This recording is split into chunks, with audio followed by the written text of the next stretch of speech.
Bonjour à toutes et bonjour à tous. Nous voici réunis aujourd'hui pour un nouveau podcast, le numéro 24 de la chaîne Sacré Mimi. Sacré Mimi, c'est moi, vous me connaissez maintenant un petit peu. Je me présente quand même pour ceux qui arrivent sur cette chaîne. Donc, comme je disais, Sacré Mimi, c'est moi. Je m'appelle Mimi, Michel dans la vraie vie, mais Mimi pour tout le monde. Et je présente ces vidéos parce que voilà, j'aime bien partager ce que je fais avec vous. Bien, et écoutez, on va passer dans le vif du sujet. Aujourd'hui, tricot et couture. C'est pas à chaque fois, mais là, oui, j'ai cousu un petit peu. Et on va commencer tout de suite par les projets terminés en tricot.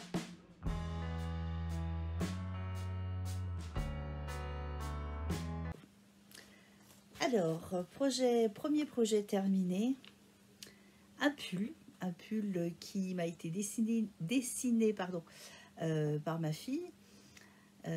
Donc elle voulait un pull chauve-souris. Il est fait en laine lace de drop. Enfin, je vous montre l'étiquette. La lace de drop en mix. C'était le coloris chameau numéro 2020. C'est une 400 mètres pour 50 grammes. Voilà. Et c'est 60... alors je sais plus, je recherche. Voilà, 70% alpaca et 30% silk. Pour ceux qui ne connaîtraient pas, mais je pense que la lace, tout le monde. Alors entre parenthèses, chez Drops, je crois qu'ils arrêtent leur lace parce que ça m'a été très difficile d'en trouver. Il m'en manquait juste une petite pelote pour finir ça de la manche du pull de ma fille et les côtes, et j'ai eu beaucoup de mal à la trouver. Donc voilà, je vais vous montrer ce pull. Voilà. Donc alors elle a voulu un pull chauve-souris. Voilà. Avec les manches chauve-souris. Voilà. Avec un petit motif de dentelle devant et derrière, bien sûr. Alors, comment j'ai construit? Alors, je n'avais pas de patron, évidemment. Donc, j'ai pris ces mesures et j'ai calculé le pull pour le faire comme ça, un petit peu à l'instinct, on va dire. Alors, j'ai commencé ce pull par les côtes. J'ai fait des côtes torse sur les manches et tout le tour du pull d'ailleurs, que ce soit pour l'encolure ou les côtes du bas, c'est des côtes torse. Donc voilà, j'ai commencé par la manche en augmentant de chaque côté du pull, puisque c'est un pull qui se fait en deux parties, une partie devant et une partie dos. Donc là c'est le devant, donc voilà, j'ai continué tout le long le pull, hop, avec une petite partie en colure là où j'ai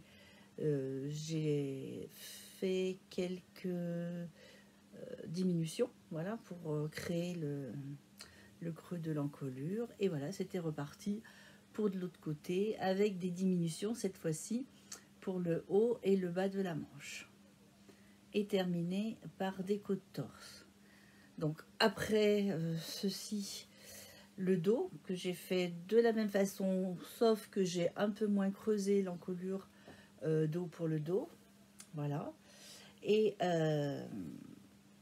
une fois que tout ceci a été fait, donc il a fallu coudre les manches. Alors ma fille tenait à ce que les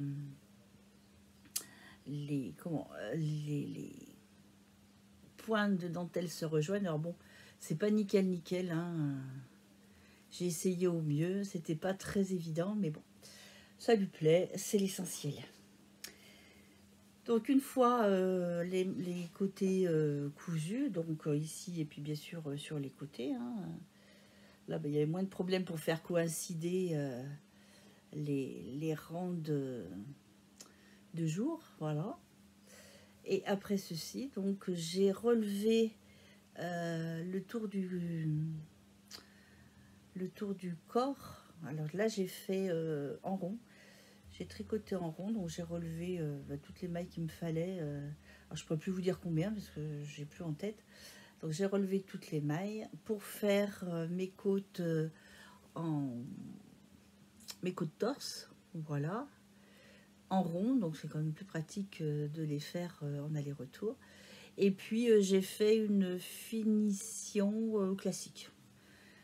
Comme je voyais un petit peu vague, j'ai dit bon, j'ai pas changé d'aiguille pour les côtes. J'ai fait avec des aiguilles 2,75. Tout le pull a été fait en 2,75 en lace, en la lace que j'ai doublée.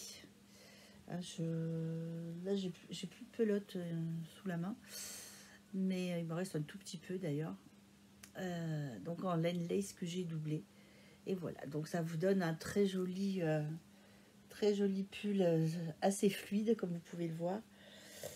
Et bon, bah, elle l'a essayé, elle l'a mis, elle l'a porté, elle adore, elle le quitte plus. Heureusement, parce que j'ai eu beaucoup de déboires avec ce pull. J'ai dû redéfaire 2 ou 3 fois. J'avais commencé donc ici, j'étais arrivée par là et je trouvais ma manche trop étroite, donc j'ai redéfait. J'ai recommencé mon pull, je devais en être arrivée par là et l'arrondi, ouais, j'avais fait l'arrondi, donc j'avais commencé là, ne me plaisait pas, donc j'ai dû redéfaire. Ensuite pour le devant, ça s'est bien passé. Et puis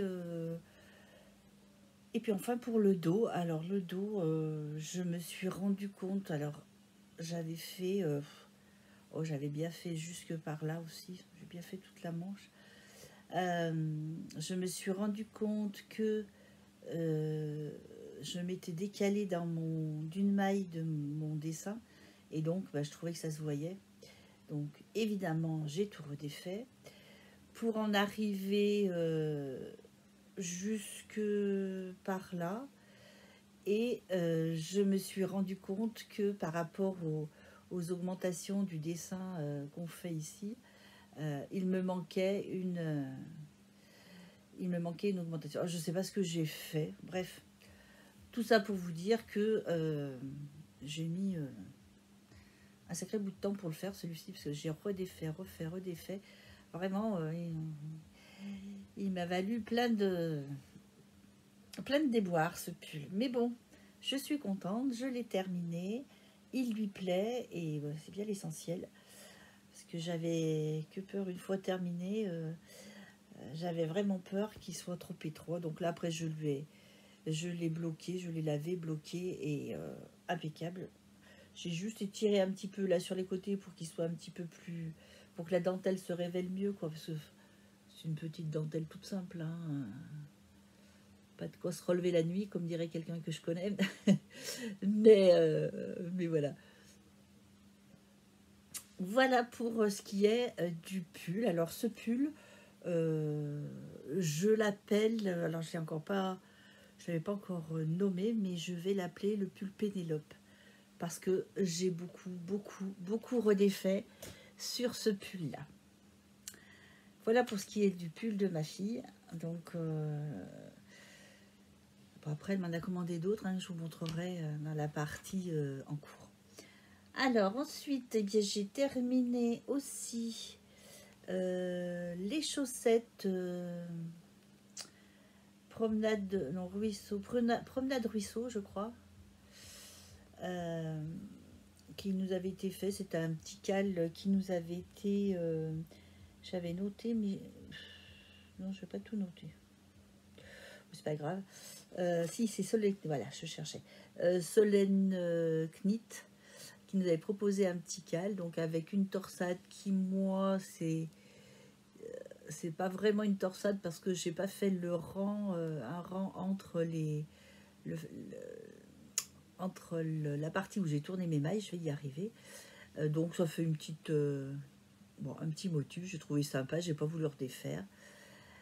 Donc j'avais fait moi ces chaussettes surtout parce que je ne connaissais pas le talon renforcé comme ça avec le gousset et le talon comme ceci. Donc je voulais essayer de faire justement ce modèle pour essayer ce talon. Donc c'était très jolies chaussettes qui sont avec un joli motif de dentelle que vous pouvez voir. Bon, on était nombreuses à le faire, hein, donc je pense que vous avez déjà dû le voir passer. Très très très très sympa à faire, très joli. Je pense que je les referai.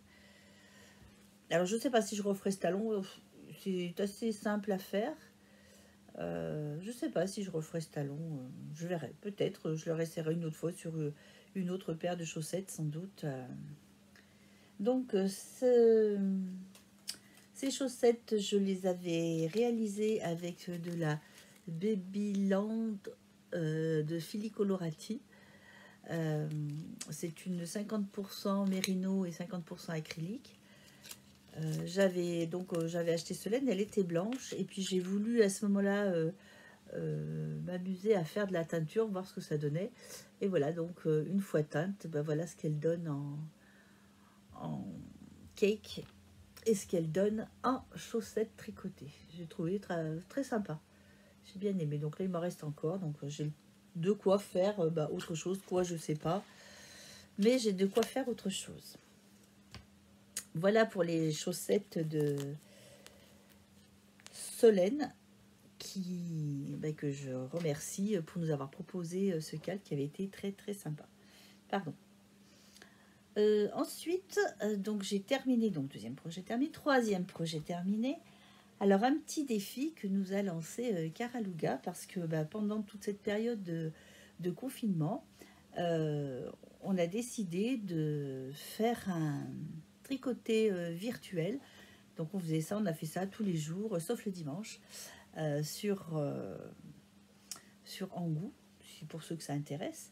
Et donc on faisait ce tricoté tous les jours, tous les après-midi, de 14 à 18h. Et elle nous avait lancé donc Lucie, coucou Lucie, de Caraluga, qui nous avait proposé un petit défi de faire de la brioche. Pour celles qui avaient envie, hein, bien sûr, personne n'était obligé. Donc on a été 3 ou 4 à le faire. Et voilà, elle nous a proposé un col. Donc elle nous avait gentiment envoyé le modèle avec la traduction, c'était un modèle en anglais. Et avec la traduction en français, c'était très sympa. Donc ce modèle, c'est une grande partie de... Alors, je vous le déplie, voilà, avec une partie point mousse, une partie brioche, et moi je n'avais jamais fait de brioche bicolore en plus, donc je voulais tenter pour voir ce que ça donnait. C'est ce qui m'a incité à faire ce col aussi. Alors donc moi je me suis trompée dans la façon de raccorder, parce que normalement ma brioche devrait se trouver dans ce sens là par rapport au fait de raccorder. Moi j'ai plié en deux, j'ai raccordé, et puis comme ça allait bien et que je trouvais que c'était pas vilain, donc j'ai laissé, j'ai pas voulu recommencer. Donc voilà donc pour les laines. Alors ces deux-là, pour la beige ici, c'est de la Lima de Drops. Voilà. Hop. La Lima de Drops, c'est le coloris 0206. C'est 100 mètres pour 50 grammes et 60% laine et 65% laine, pardon, et 35% alpaca. Voilà, dans un coloris un peu beige. Il est plus pâle à l'écran. Il fait un peu plus beige, un peu plus marron, je dirais, en vrai. Mais bon, ouais, non. Ouais. De toute façon, c'est pas tout à fait la bonne couleur, mais bon, peu importe. C'était trouvé assez sympa cette laine. Donc, comme il m'en restait d'un pull, j'ai dit je vais essayer. Pour essayer, je vais faire cette laine. Et donc, les deux autres coloris, ce sont de la Royale, de chez Zeman. Alors, en blanc et en bleu marine. Donc, 100 mètres, 240, non, 100 grammes, je vais y arriver, 241 mètres et 100% acrylique. Voilà. Au prix de, comme vous pouvez voir, 99 centimes les 100 grammes. Donc, en bleu marine et en blanc. Donc, avec, j'avais pas tellement d'autres couleurs qui pouvaient s'assortir. Donc, j'ai dit, je vais faire comme ça ira très bien. Et ça fait un joli petit col, bon, qui sera, je pense, hyper chaud, parce que il sera vraiment très chaud, parce que là, il est doublé en plus. Donc, il y a l'autre partie intérieure. Donc, bah, ce col, on commence par du point mousse. On continue donc sur un certain nombre de centimètres. On continue avec la brioche bicolore. Et puis, on termine, on refait une autre longueur de mousse. On refait une brioche intérieure. Et on termine par du point mousse. Alors, moi, c'était assez drôle parce que j'ai terminé par du point mousse. C'est ma période Pénélope, vraiment. J'ai terminé, alors je faisais ça souvent devant la télévision le soir. Et je tricotais donc ma dernière bande de point mousse. Donc, je me suis dit, très bien, bon là, j'ai tricoté le lendemain matin. Je mesure, je me dis, bon, voyons voir combien il fallait de centimètres de point mousse. Et je regarde. Alors moi, j'en avais fait 8 cm, je crois. Je regarde, et que vois-je? Il fallait 3 rangs de point mousse. Je vous dis, c'est ma période. Donc, eh ben, j'ai redéfait mes 3 rangs, et puis ben, j'ai raccordé en faisant un grafting comme il était préconisé, mais pas dans le bon sens, puisque moi, je l'ai fait... donc, j'ai plié en deux et j'ai raccordé comme ça, alors qu'il fallait le laisser ouvert et accorder les deux morceaux, ce qui fait que ma brioche se serait trouvée dans l'autre sens. Mais bon, c'est pas vilain comme ça. Je le referai certainement pour avoir la brioche dans l'autre sens et pour voir ce que ça donne. Donc voilà pour le col qui nous a été gentiment proposé par Lucie, que je remercie. Voilà pour ce qui est des projets terminés. Bah, 3, hein, c'était bien, quoique ça faisait un moment que j'étais pas venue vous voir, donc c'est vrai que ça passe vite.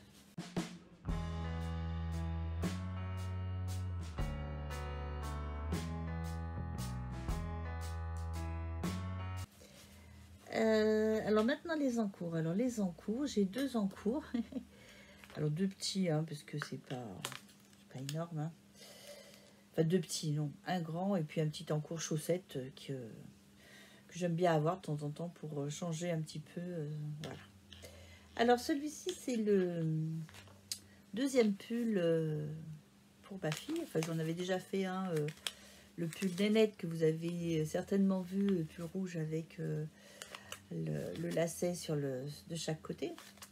Et celui-ci, donc c'est le 3e qu'elle m'a dessiné. Donc c'est un pull toujours en lace, coloris 67,90, donc toujours pareil. Hein, la lace. Alors c'est marrant parce qu'à l'écran elle fait moins bleu, elle fait un peu plus.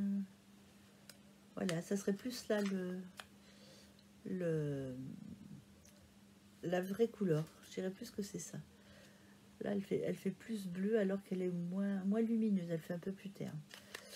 Mais très jolie qualité. Donc, toujours pareil, tricoté en double. Hein, 2 pelotes, la claque. Parce que celui-ci aussi, donc toujours dans ma période Pénélope, n'est-ce pas? Je l'avais fait. Je l'avais tricoté donc en rond pour le départ. Et puis j'ai ajouté les manches puisque c'est une manche kimono, donc c'est vraiment le pull classique. Hein. Et donc j'avais fait tout le départ en rond et au niveau des manches, j'avais séparé mon dos et rajouté mes manches de chaque côté. Et puis quand je suis arrivée, le dos devant était fait, il me restait, j'avais commencé ça à peu près de la manche. Et donc là, je suis partie évidemment en aller-retour. Et là, je me suis aperçue, ce que je n'avais pas pensé avant, que mon dessin se décalait. C'est-à-dire que la première fois, il était tous les rangs, chaque fois, tous les rangs, il y avait le motif qui se décalait. Et la deuxième fois, à partir des manches, j'avais un espace plus grand, évidemment, puisqu'il y avait un rang en vert que je faisais tout à l'envers. Alors, je vous parle de ce motif, je vais vous montrer, ça vous parlera peut-être mieux. Donc, voilà. Hop. Donc voilà le pull en entier, enfin en entier, le devant, parce que du coup, je l'ai refait. J'ai tout redéfait et là, je le refais en 2 parties. Donc, c'est aussi des jours qui sont faits voilà, en biais. Et donc, sur l'endroit, lorsque je faisais mes jours sur l'endroit, surtout sur la partie droite du pull, parce que oui, c'était la deuxième partie, donc surtout sur la partie droite du pull, j'avais une côte comme ça, là, tout le long, qui ressortait énormément de mailles endroit, en fait.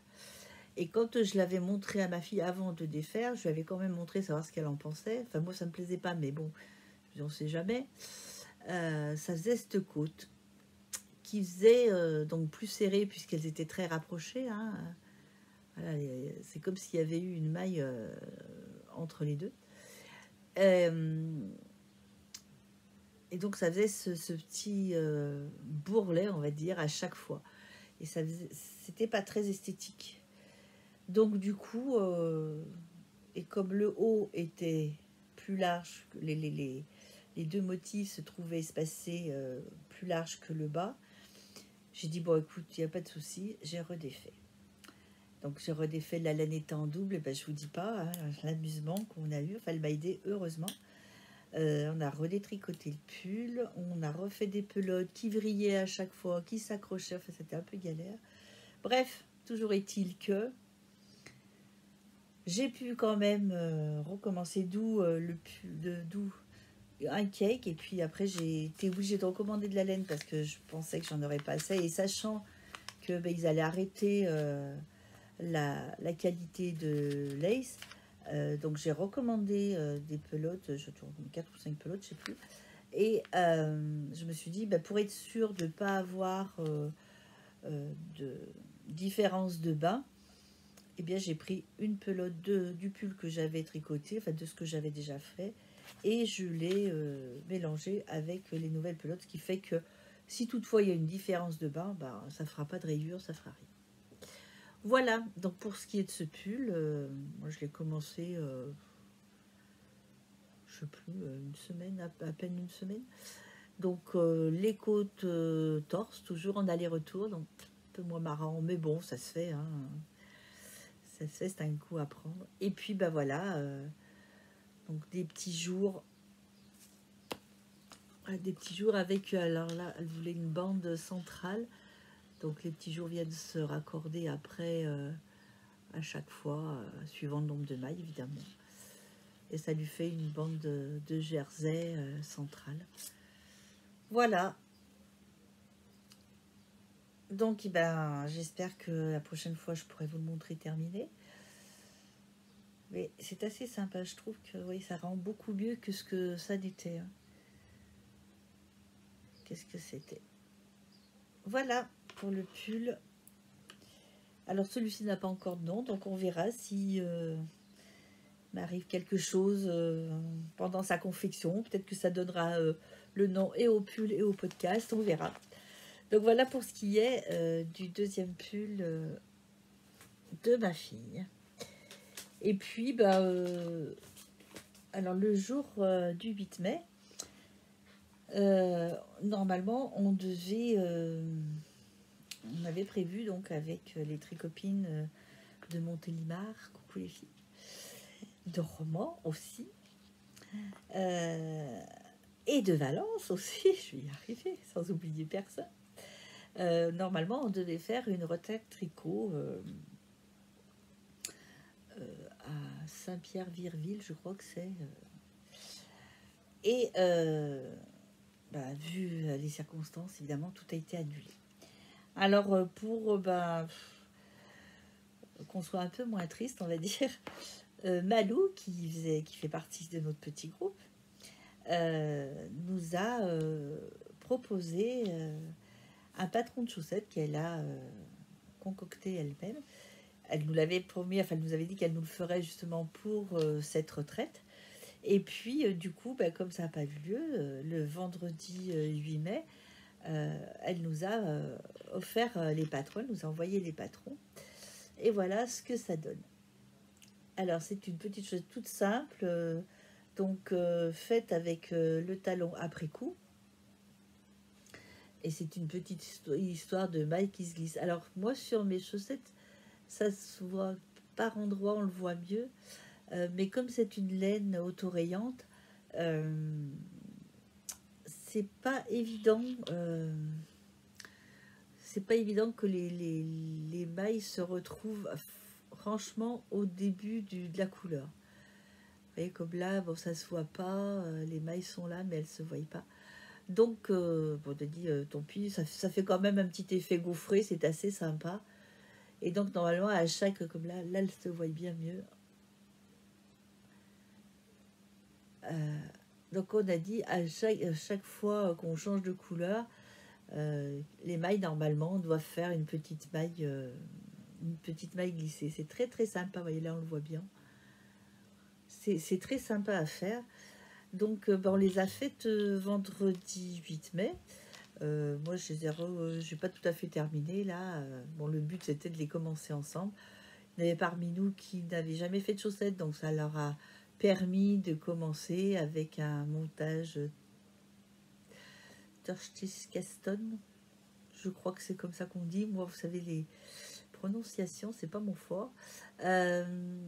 Donc, on les a commencé par le bout du pied, donc ce qui fait qu'il n'y a pas de couture et il n'y a pas de grafting sur le bout du pied. Et donc, on monte tout droit jusqu'à la longueur désirée. Et là, j'ai marqué l'emplacement du talon qui sera un talon après coup. Donc, j'avais fait un talon après coup une fois. Donc là, il va falloir que je reprenne la façon de faire parce que je m'en souviens plus. Mais ça va faire des chaussettes assez sympas. Donc, on a fait le motif sur tout le tour du pied, aussi bien sous la plante du pied que sur le dessus du pied. Et finalement, parce que bon, c'est vrai que c'est un motif, je pense pas que ça gêne une fois qu'il sera sous le pied dans les chaussures. Je pense que ça gênera pas. Mais ça fait un truc assez sympa et voilà nos petites chaussettes, notre chaussette de retraite en fait. Qui n'a pas eu lieu malheureusement. J'espère qu'on pourra refaire ça, je sais pas quand, l'année prochaine peut-être, je sais pas, on verra, suivant les événements qui arriveront ou pas. Voilà. Alors merci Malou, hein, je tiens à te remercier parce que c'est un modèle qui est super sympa, qui nous permet de faire quelque chose tous ensemble. Et ça a été une journée très sympa. On a passé une journée, donc on a fait tricoter ce jour-là virtuel, toujours bien sûr, du matin à 10h jusqu'à 17h, 18h, même c'était, je crois, pour certaines c'était 18h. Voilà. Donc, nos petites chaussettes. Alors, c'est en laine signature. J'ai plus l'étiquette. Non, je l'ai plus. C'est une laine signature. Je pourrais plus vous dire les compositions, mais c'est une laine à chaussettes, donc elle doit avoir laine et acrylique certainement. Je sais plus. Je sais plus si j'ai. Alors j'avais noté. Ah si, j'avais noté 70% laine et 25% nylon. Et dont 35% de BFL. Voilà pour ce qui est de la laine. Donc celle-ci, je les tricote en 2,5, je crois que c'est. Oui, 2,5 celle-ci. Voilà. Et bien écoutez, on a fait le tour des projets terminés et des projets en cours. Oui, tout à fait. Je vérifie parce que après je me dis, ah, j'ai oublié. Non, j'ai pas oublié.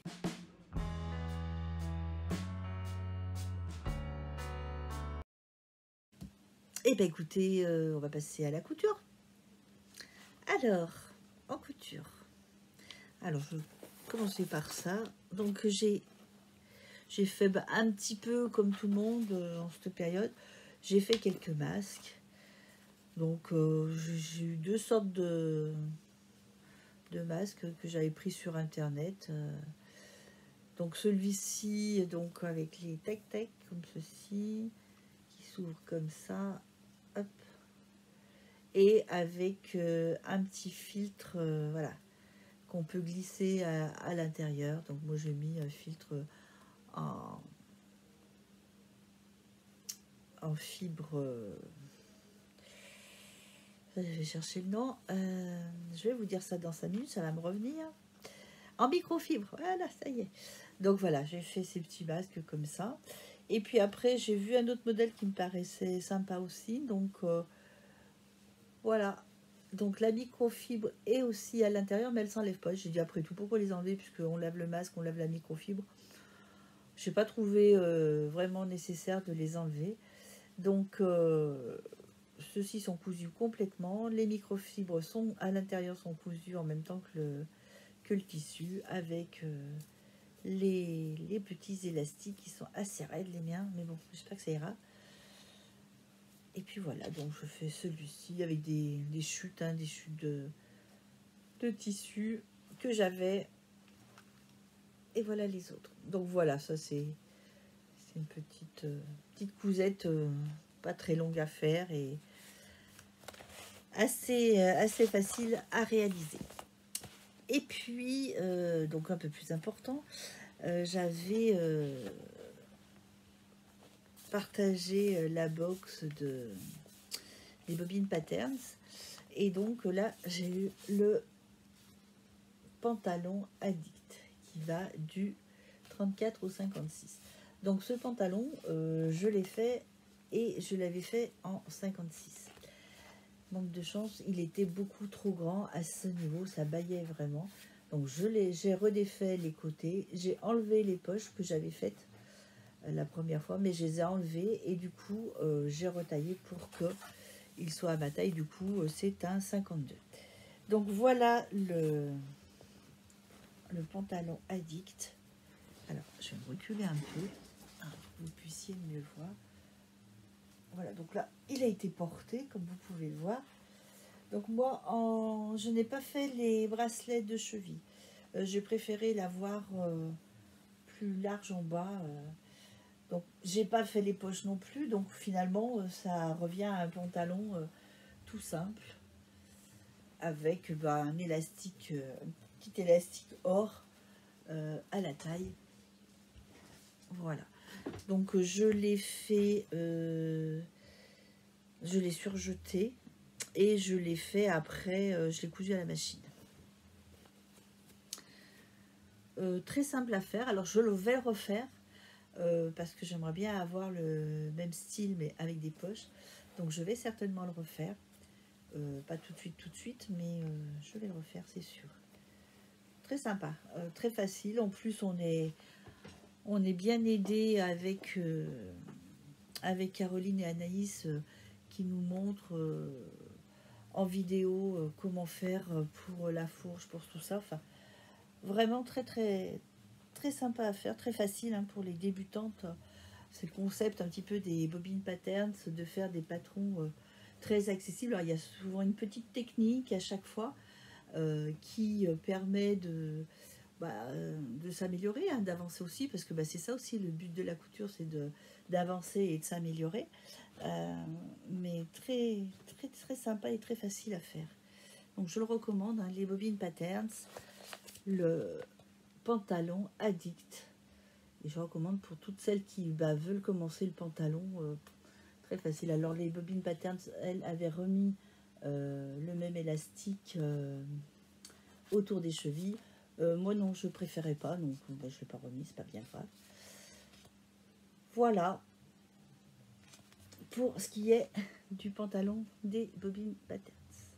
Alors quand on a reçu la box, oui, on a reçu la box et le tissu, l'élastique évidemment, le fil.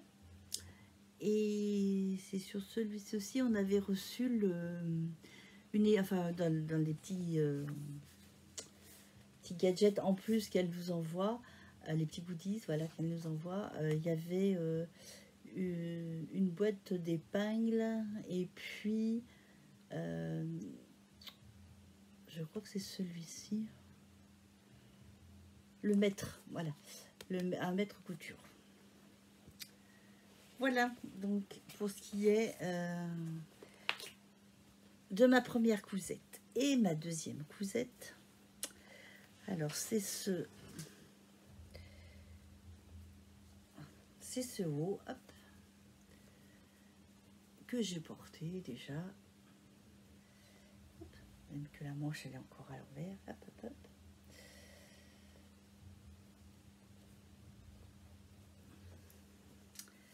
Voilà, donc j'ai fait ce haut avec des manches longues. Alors très facile. C'est le modèle alors c'est le Briac du livre Coudre le stretch de Marie Poisson. Alors un livre super, c'est ma fille qui me l'a offert l'an dernier ou il y a 2 ans déjà pour Noël. Donc le Briac, voilà, donc c'est avec ce seul patron de Briac, on a 96 modèles, 96 versions différentes. Donc soit en robe, soit en plus court, en tunique, soit en haut court avec des manches, sans manches, des encolures rondes, des encolures carrées, des encolures en V. Vraiment une profusion de modèles à réaliser avec ce patron. Donc très facile, hein, c'est sur 2 planches. Donc on retrouve très facilement sur quelle planche, on retrouve très facilement les pièces qu'il nous faut. Donc en l'occurrence, ben, un dos, un devant, 2 manches, une bande d'encolure et le haut est fait. Presque. Parce que bien évidemment moi, vous connaissez, hein, comme j'ai mon petit dos rond, donc j'ai fait des petites pinces dos pour me donner un peu plus de tissu et que mon, comme ça, vous voyez, que mon haut évite de tomber en arrière. Et puis j'ai fait un ajustement manche parce que moi j'ai beaucoup de gras, pas dire, qui est là. Et voilà, et donc il me faut des manches assez larges, donc et puis j'aime pas être serrée, j'aime pas les manches serrées, donc ce qui fait que voilà, j'ai fait les ajustements. Alors bon, très facile à faire, je l'ai monté entièrement à la surjeteuse, sauf pour l'ourlet du bas, enfin un petit ourlet tout simple, l'ourlet du bas et l'ourlet des manches. Voilà, donc très facile. Alors j'ai adoré ce tissu, c'est un tissu de chez Loli Shop. Je regarde mes notes parce que je me souviens plus de tout. Je l'ai réalisé moi en taille 54.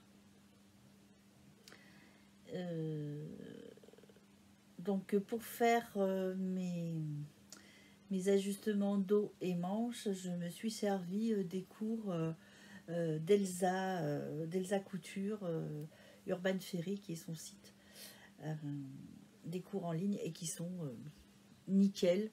On comprend tout de suite et c'est très facile à réaliser. C'est vraiment très très bien. Donc après, hein, pour celles que ça intéresse, vous n'êtes pas obligé non plus de prendre tous les cours. Vous pouvez vous inscrire que pour certains cours, ceux qui vous intéressent. Vous n'êtes pas obligé de prendre le b.a.-ba de tout ce qu'il y a dans les cours. Voilà pour ce petit tissu, donc en stretch, hein, très, très élastique. Alors, je vous montrerai des photos portées une prochaine fois. Et voilà. Alors pour la petite histoire, j'ai commandé ce tissu. Ma fille avait commandé déjà le même, sans qu'on se soit concerté. Et du coup, vous avez peut-être vu notamment sur Instagram ou même Facebook, elle s'est fait, elle, une robe d'Urban Ferry, c'est la Lorelai, je crois, d'Urban Ferry, et elle se l'est faite pour elle, et elle a fait la même pour sa fille, puisqu'il lui restait du tissu. Donc, ce qui fait que hier, 13 mai, c'était l'anniversaire de ma fille, et on était habillés toutes les trois pareil, c'était assez rigolo. Toutes les trois dans les mêmes tons, dans les mêmes tissus, c'était assez marrant. Voilà, donc pour ce qui est de ce haut de coudre le stretch. Un livre très sympa, qui a beaucoup de possibilités. Et à chaque fois, chaque modèle, parce qu'il y a plusieurs modèles, hein, il y a combien de modèles? 8 patrons du 34 au 52. Vous voyez, donc, et à chaque fois, il n'y a pas à chaque fois 96 possibilités, mais à chaque fois, il y a, comme sur celle-ci par exemple, la Gabrielle, il y a 36 possibilités. Après, vous avez d'autres. Alors, celui-ci aussi, le Jeannette, il a aussi 96 possibilités. Donc, c'est un peu comme le Briac. Il y a vraiment le mâle aussi que j'avais déjà fait, il a 24 possibilités. Vous voyez, et c'est un livre vraiment très très bien. Pour ça, merci à Marie Poisson pour avoir sorti ce livre, parce que vraiment très très sympa. Et bien écoutez, voilà, on a fait le tour de la couture. Je vous ai parlé de tout. Et bien un petit peu de blabla pour vous dire que j'espère que vous allez tous bien. Que cette période de confinement ne vous a pas trop perturbé. Aujourd'hui, c'est un petit peu plus rentré dans l'ordre avec le déconfinement qui a eu lieu il y a quelques jours. Restez quand même prudent parce que bon, malheureusement, ce virus est toujours parmi nous et c'est toujours un petit peu embêtant. Mais bon, il ne faut pas non plus trop amplifier les choses et il suffit de conserver tout ce qu'on appelle les gestes barrières et puis un petit peu de bon sens, je pense que voilà, c'est à la portée de tout le monde et que malheureusement, voilà, c'est des choses qui arrivent, il faut les prendre et puis autant les prendre avec le sourire et puis faire bien attention. Voilà, et bien écoutez, j'espère que vous aurez passé un bon moment en ma compagnie. Je vais vous laisser pour aujourd'hui. Je vous fais plein de gros bisous. Je vous remercie encore de m'avoir suivi. Et puis, je vous dis à très bientôt pour de nouveaux projets réalisés ou en cours. À bientôt. Je vous remercie. Au revoir.